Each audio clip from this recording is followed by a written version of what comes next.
प्रणाम दोस्तों, मैं आरोही आप सभी का दिल से वेलकम करती हूँ। उम्मीद करती हूँ आप सभी सेफ होंगे एंड पॉजिटिव होंगे। हालांकि मैं उम्मीद ही कर सकती हूँ क्योंकि फैमिली इस टाइम बहुत ज़्यादा तांडव वाली एनर्जी में है। वैसे हम कल मैस्कुलिन की टांग खींच रहे थे, लगता है आज हमें फैमिलिन की टांग खींचनी होगी।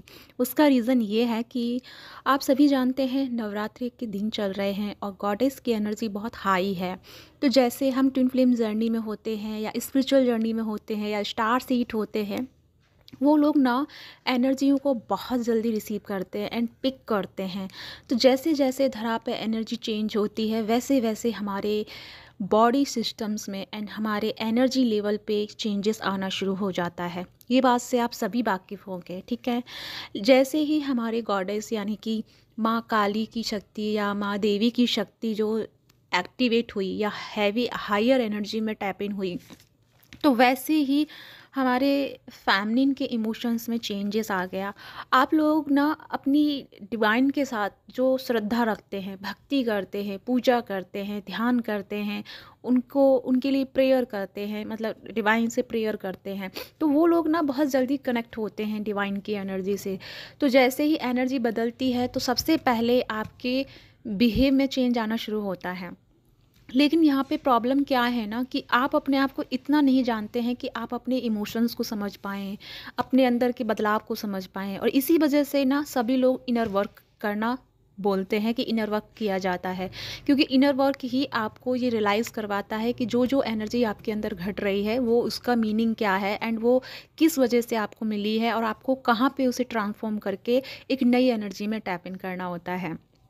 तो जैसे ही एनर्जी चेंज हुई है कल रात से, तो हमारी फैमिली एक्चुअली में थोड़ा सा ना क्रोध में आ गई हैं, तांडव में आ गई हैं। उनको थोड़ा सा टिगर मिल गया या थोड़ी सी कोई चीज़ उनके अपोजिट में चली गई है, तो उनको बहुत ज़्यादा ना गुस्सा या फिर एक हैवी एनर्जी या फिर आपको चक्राजों में वाइब्रेशन या फिर एनर्जी का एक अलग मतलब महसूस होना। तो ऐसे जो सिस्टम्स आपको हो रहे हैं और उसको लेकर के ना आप खुश होने के बजाय आप टेंशन में चले गए। और जिन लोगों ने झगड़ा किया या उसका एक्शन ले लिया, तो उन्होंने क्या किया ना कि एनर्जी सभी ने रिसीव की है। तो ये आपके ऊपर डिपेंड करता है कि आप उस एनर्जी को कहाँ पे यूज़ कर रहे हैं, कहाँ उसका इस्तेमाल कर रहे हैं। तो कुछ लोगों ने क्या है कि उसे क्रोध में निकाल दिया, कुछ लोगों ने उसे टेंशन करके निकाल दिया, कुछ लोगों ने ओवर थिंकिंग करके निकाल दिया, और कुछ लोगों ने ये सोच के निकाल दिया कि मेरे ऊपर नेगेटिविटी का इफ़ेक्ट हो गया है, अटैक हो गया, डीमन अटैक हो गया या टॉक्सिक एनर्जी का इफ़ेक्ट हो गया। तो बहुत रेयर लोग हैं जिन्होंने इस एनर्जी को बैलेंस किया है। क्योंकि अभी भी आपके पास टाइम है तो इस एनर्जी को बैलेंस कीजिए, क्योंकि डिवाइन ने ना आपको, डिवाइन गॉडेस ने आपको बहुत अच्छी एनर्जी से नवाजा है। सबको बहुत अच्छी और प्यारी एनर्जी दी जा रही है, बट यही है कि अगर आप रेडी नहीं हैं तो आप उस एनर्जी का या तो वेस्ट करोगे या वेस्ट करके ही उसे ख़त्म कर दोगे, या फिर बस अपने आप में ही खुद को डैमेज कर लोगे। तो इस तरह से एनर्जी आपके साथ में जुड़ी हुई है।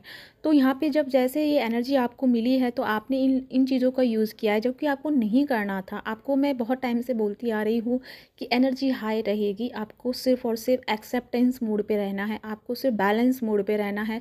जो कुछ भी आपके सामने दिख रहा है ना वो सिर्फ टेम्परेरी फेस है, सिर्फ आपको भटकाने के लिए है, आपको छलने के लिए है। लेकिन जिसमें कुछ लोग फंस चुके और कुछ लोग नहीं फंस पाए, और जो नहीं फंस पाए उनको अच्छी अच्छी खुशखबरी मिल रही है, नए नए एक्सपीरियंस वो देख रहे हैं, नई विश उनकी कंप्लीट हो रही हैं।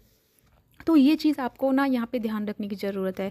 अभी भी हमारे पास 2 से 4 दिन बचे हैं, तो प्लीज़ अपनी एनर्जी को बैलेंस कीजिए डिवाइन फेमिनिन, क्योंकि ये एनर्जी अगर आप बैलेंस नहीं करते हैं तो आगे आपके लिए प्रॉब्लम होगा। प्रॉब्लम क्या होगा ना कि फिर से आप इस लूप में फंस जाओगे जहाँ आप बार बार गुस्सा करोगे, बार बार लोगों से हर्ट होगे, बार बार लोग आपको क्या कहते हैं उसको ट्रिगर करेंगे, ठीक है। ऐसा आपको एनर्जी के साथ में फिर यही रिपीटेट करना पड़ेगा, क्योंकि जो हर 6 मंथ में एनर्जी का बदलाव होता है, यानी इस नवरात्रि में जो होता है ना एनर्जी शिफ्ट होती है। हर 6 महीने के लेवल पे एक एनर्जी, एक नई एनर्जी हमें सबको मिलती है। तो उस एनर्जी को अगर हम सही तरीके से बैलेंस करते हुए रिसीव करते हैं तो क्या होता है ना कि अगले के 6 महीने जब आते हैं तब तक हम उस एनर्जी के साथ में अलाइन होकर के हम बहुत सारी चीज़ों को अचीव कर लेते हैं, रिसीव कर लेते हैं, एंड हम एक नए लेवल के लिए रेडी हो जाते हैं। जैसे आप सभी जानते हैं न्यू पोर्टल या फिर न्यू मून, फुल मून जैसे हर महीने में आते हैं। ऐसे ही एक 6 मंथ का एक पैकेज होता है, ठीक है। जैसे इंटरनेट पे पैकेज होता है, ऐसे ही 6 मंथ का एक पैकेज होता है जिसमें आपको भरपूर एनर्जी दी जाती है, भरपूर आपकी लाइफ को सेटलमेंट करने के लिए, बैलेंस करने के लिए आपके अंदर वो एक एनर्जी के लेवल को बढ़ाया जाता है, ठीक है। अब यहीं अगर आप एनर्जी को नहीं अच्छे से बैलेंस करते, नहीं रिसीव करते हैं, तो फिर यही है कि आप बार बार उसी पैटर्न में जा कर के फंसना शुरू हो जाते हैं। तो जैसे कि मैंने कल बताया, हमारे मैस्कुलिन तो अच्छी एनर्जी में है, वो तो इस चीज़ को समझ रहे हैं, क्योंकि वो उस हैवी एनर्जी को, हाई एनर्जी को ना डिकोड करने के लिए इधर से उधर भाग रहे हैं, दूसरों से हेल्प लेने के लिए, मेंटोर ढूंढ रहे हैं, किसी से गाइडेंस लेने के लिए, कुछ ना कुछ वो कर ही रहे हैं। लेकिन हमारी जो फेमिनिन है, फेमिनिन थोड़ा सा ना यही है कि इस चीज़ में आ गई है कि चलो अब तो सब अच्छा ही होने वाला है, कुछ नहीं। और इस सब में ना उन्होंने अपने अंदर को झांकना या अपने अंदर की एनर्जी को समझना छोड़ दिया, और इसी के वजह से ना आपको ना ये इशू जो थोड़ा सा आया और आप इसमें फंस गए। तो आपको ये नहीं करना है। अगर जिन लोगों ने इस एनर्जी को बैलेंस किया है तो आपके लिए बहुत बहुत बधाई है कि आप इस एनर्जी से भरपूर हो चुके हैं। तो आपको करना क्या है, आपको ये करना है कि जैसे ही आपको एनर्जी मिली है, या तो आप दूसरों के लिए प्रेयर करो, ठीक है, या फिर अपने कोई सोल पर्पस के लिए इस एनर्जी को वहाँ पे डाल दो, या कुछ सीख रहे हो या कुछ कर रहे हो या जो कुछ भी कर रहे हो वहाँ पे इस एनर्जी को लगाना शुरू कर दो। जैसे ही आप दूसरों के लिए काम करना शुरू करोगे, दूसरों के हेल्पिंग नेचर में आ जाओगे ना, तो वैसे ही एनर्जी हाई हो जाएगी, यानी कि डबल हो जाएगी। तो ये एनर्जी खत्म होने के बजाय आपके साथ बढ़ना शुरू हो जाएगी। यानी कि कहते हैं ना कि बरक्कत होना, तो बरक्कत होना इसे ही कहते हैं। तो एनर्जी को अगर आप अपने लिए ना रख कर दूसरों की हेल्प के लिए यूज़ करते हैं, दूसरों की भलाई के लिए यूज़ करते हैं, तो ये एनर्जी आपकी अगर 1% है तो वो आपकी 10% हो जाएगी, यानी कि इतनी ज़्यादा हाई लेवल पे बढ़ना शुरू होती है। लेकिन वहीं अगर जिन लोगों ने थोड़ा सा इस एनर्जी को डैमेज किया है, तो थोड़ा सा आपकी एनर्जी ना टॉक्सिक एनर्जी बढ़ गई है। माफ़ कीजिएगा मैं इस शब्द को कर रही हूँ एंड बता रही हूँ, लेकिन वही है ना कि हम आपसे अगर सिर्फ मीठी मीठी बात करेंगे तो उससे कुछ होना जाना नहीं है, क्योंकि वो चीज़ तो जो एनर्जी जिस तरह से आप क्रिएट किए हो वही आपको इफ़ेक्ट मिलेगा। तो अगर आज मैं ये भी बोल के चली जाऊँ कि नहीं कुछ नहीं होगा, तो वो भी तो गलत है। तो थोड़ा सा अगर एनर्जी आपने थोड़ा सा डैमेज किया है, तो आज आपको करना क्या है, जितना हो सके मेडिटेशन में जाके दूसरों के लिए प्रेयर करना शुरू कर देना, दूसरों के लिए हेल्पिंग एनर्जी क्रिएट कर देना। तो जिससे क्या होगा ना कि आपकी जो टॉक्सिक एनर्जी क्रिएट हुई थी अभी के कुछ मोमेंट्स में या कल में, आज में, तो वो एनर्जी का इफेक्ट कम होना शुरू हो जाएगा एंड आप एक नई एनर्जी को फिर से क्लेम कर लेंगे। तो अभी आपके लिए ऑप्शन है कि आप अपनी नई एनर्जी को क्लेम कर सकते हैं, अपनी नई एनर्जी के साथ में वापस से जुड़ सकते हैं। तो जो आपसे गलती हुई है उसके लिए माफ़ी मांग लीजिए, फॉरगिव वाली एनर्जी में आ जाइए एंड उन सोल से भी माफ़ी मांग लीजिए जिनको आप गुस्सा किए हो, जिनको आप शब्द बोले हो, जिनके लिए आपको थोड़ा सा आप उनको भी ट्रिगर कर दिए हो। तो उन चीज़ों से ना माफ़ी मांग लीजिए, उन चीज़ों से अपनी एनर्जी को कट कर दीजिए ताकि वो एनर्जी ज़्यादा हाई लेवल पे ना पहुँचे।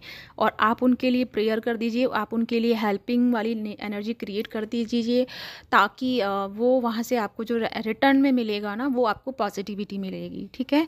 तो ये इस चीज़ का आपको बहुत अच्छे से ध्यान रखना है फेमिनिन। और कुछ लोगों के साथ में ना कुछ हैवी एनर्जी फील हो रही है, कुछ भारीपन महसूस हो सकता है, सर में दर्द हो सकता है, बॉडी पेन कर सकती है, या फिर आपको लग सकता है कि जैसे कि समथिंग कुछ मिसिंग एनर्जी आप फील कर सकते हैं। लेकिन ये मिसिंग एनर्जी आपको ना इसलिए मिल रही है ताकि आप थोड़ा सा ना अपने साथ जुड़ पाएँ। लेकिन यही है कि आप अपने आप को नहीं समझ पा रहे हैं और एनर्जी आपको चाहती है कि आप अपने आप को रीड आउट करना शुरू करें।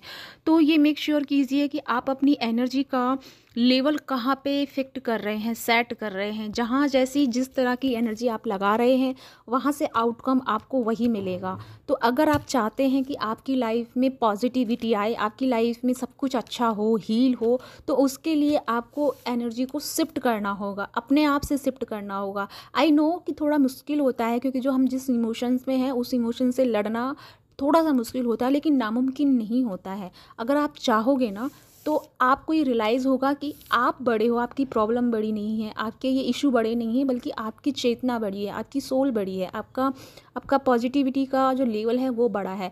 तो उस पॉजिटिविटी की लेवल को समझिए, अपनी इंटेंस सेट कीजिए कि यस मुझे आज 24 घंटे में अपनी एनर्जी को वापस पाना है, हाई एनर्जी को वापस टैपिंग करना है। अगर आप सुबह से ये शुरू करते हैं ना, तो शाम तक आप एक हाई वाइब्रेशन में ऑटोमेटिकली आपकी एनर्जी डाइवर्ट हो जाएगी। क्यों? क्योंकि आपने इंटेंस सेट कर दिया है। तो आपका यहाँ इंटेंस मायने रखेगा कि आपका इंटेंस अच्छा है या बुरा है। अगर बुरा है तो मतलब गलत चीज़ें अट्रैक्ट करोगे, और अच्छा है तो अच्छी चीज़ें अट्रैक्ट करोगे। तो डिवाइन फैमिली, अपनी एनर्जी को थोड़ा सा संभालिए और इतनी तांडव वाली एनर्जी में मत आइए, क्योंकि ये एनर्जी आपको ही हार्म करेगी, आपको ही प्रॉब्लम करेगी। तो बिल्कुल भी इस एनर्जी को अपनाइए मत, बल्कि आपको एक अनकंडीशनल नेचुरली एनर्जी को अपनाना है। एक वो होता है ना, एक ममता भरी एनर्जी को अपनाना है, प्यार भरी एनर्जी को अपनाना है। अगर आप ये नहीं कर पा रहे हैं तो नेचर में जाइए, नेचर से सपोर्ट लीजिए, वो आपको हील करेंगे। एंड आप एनिमल से कनेक्ट हो सकते हैं, उनकी वाइफ्स से कनेक्ट होइए। और अगर ये सब भी नहीं हो पाता है तो मेडिटेशन में बैठिए, डिवाइन को याद कीजिए एंड दूसरों के लिए प्रेयर करना शुरू कर दीजिए। दूसरों के जीवन को समझने की कोशिश कीजिए एंड उनको समझते हुए उनके लिए दुआएं कर दीजिए। तो आपके अंदर एक वो अनकंडीशनल एनर्जी क्रिएट हो जाएगी, जो कि अभी के लिए बहुत ज़रूरी है। आई होप इस एनर्जी के जो डिफरेंट, यानी कि कह सकते हैं मोस्ट, जो इसका वैल्यू है या मोस्ट इम्पॉर्टेंट जो रोल है उसे आप समझ पाए होंगे, जो कि ये है कि आपकी एनर्जी जो मिली है उसको आपको किस तरह से यूज़ करना है और कैसे उसे अपने आप के लिए यूज़फुल बनाना है। तो ये आपके ऊपर डिपेंड करेगा। बाकी गॉडेस की एनर्जी आप सबको रिसीव हो रही है एंड आगे और भी होने वाली है, तो उसके लिए आपको रेडी रहना है। सिर्फ एक्सेप्टेड मोड पे रहिए, जो चल रहा है उसे चलने दीजिए, क्योंकि वो आप के अकॉर्डिंग नहीं चल रहा, बल्कि वो उनके अकॉर्डिंग चल रहा है जो उनकी नियति में अभी लिखा है। तो आप उनकी नियति से अलग है, आपका नियति अलग है, आपका ब्रह्मांड अलग है, आपकी एनर्जी अलग है, आपका सोल अलग है, ठीक है। तो अपने सोल को थोड़ा सा बैलेंस कीजिए, तब जाके आप दूसरों की एनर्जी को समझ पाएंगे। तो अपनी एनर्जी के लेवल को बढ़ाइए, ना कि दूसरों की वजह से अपनी एनर्जी को डैमेज करना है, ठीक है। तो इसी के साथ चलती हूँ, मिलती हूँ नेक्स्ट वीडियो में। तब तक अपना ध्यान रखिए, खुश रहिए और खुश